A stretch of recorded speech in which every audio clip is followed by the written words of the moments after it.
સુરત વિશ્વની અંદર cut and polish માટે હબ ગણાય છે. 15 હીરામાંથી 14 હીરા કટ એન્ડ પોલિશ સુરતની અંદર થાય છે. અને આપણે 100% રો મટીરિયલ રફ ડાયમંડ બહારથી ઇમ્પોર્ટ કરતા હોઈએ છીએ. આની માટેના main market Belgium, south Africa અને અત્યારે દુબઈ, આ 3 કન્ટ્રીની અંદર આપણે ત્યાંથી ઇમ્પોર્ટ રફ ડાયમંડ કરતા હોઈએ છીએ. ભારત સરકાર આગળ ઘણા સમયથી ડાયમંડ ઇન્ડસ્ટ્રીની ડિમાન્ડ હતી કે જો આપણે કટ એન્ડ પોલિશ માટેનું હબ અહીંયા હોય તો રફ ટ્રેડિંગનું હબ શા માટે અહીંયા આપણે ન બનાવી શકીએ.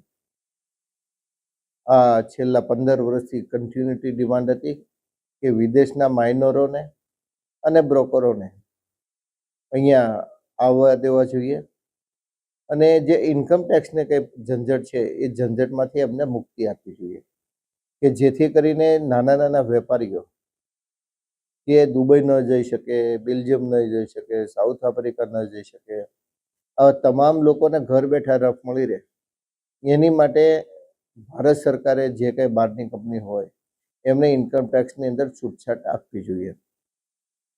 આ બાબતને ધ્યાનમાં રાખીને ગઈકાલે લોકસભાની અંદર એક બિલ પારિત કરવામાં આવ્યું અને આ બિલ પારિતના આધાર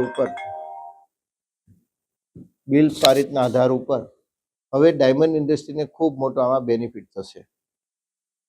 બેનિફિટ એ પ્રકારે થશે કે ભારતની અંદર ખાસ કરીને મુંબઈ અને સુરતની અંદર 2 સ્પેશિયલ ઇકોનોમિક ઝોન બનાવવામાં આવ્યા છે.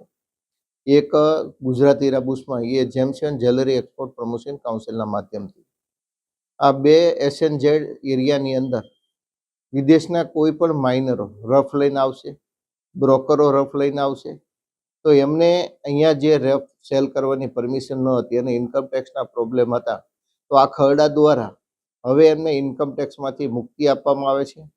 એટલે હવે વિદેશના કોઈ પણ માઇનરો કે બ્રોકરો કે વેપારીઓ પોતાની રફ ડાયમંડ લઈને કેપી ક્રિમ્બલી સર્ટિફિકેટ સાથે આ ઝોનની અંદર આવશે અને ડાયરેક્ટ માલ નાના નાના ક્લાયન્ટોને વેચી શકશે.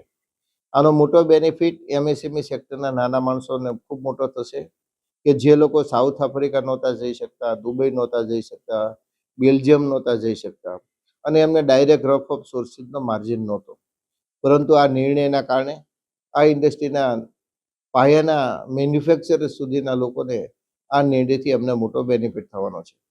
અને 2041 સુધી આ જે કાંઈ આજે બિલ ગઈકાલે પાસ કરવામાં આવ્યું છે એ રાજ્યસભામાં જશે. રાજ્યસભામાંથી રાષ્ટ્રપતિને પાસે જાય અને ત્યારે 1લી તારીખ એટલે 1 ડિસેમ્બર એવું કંઈક ડેટ આપી છે ત્યારથી આ કાયદો લાગુ થશે.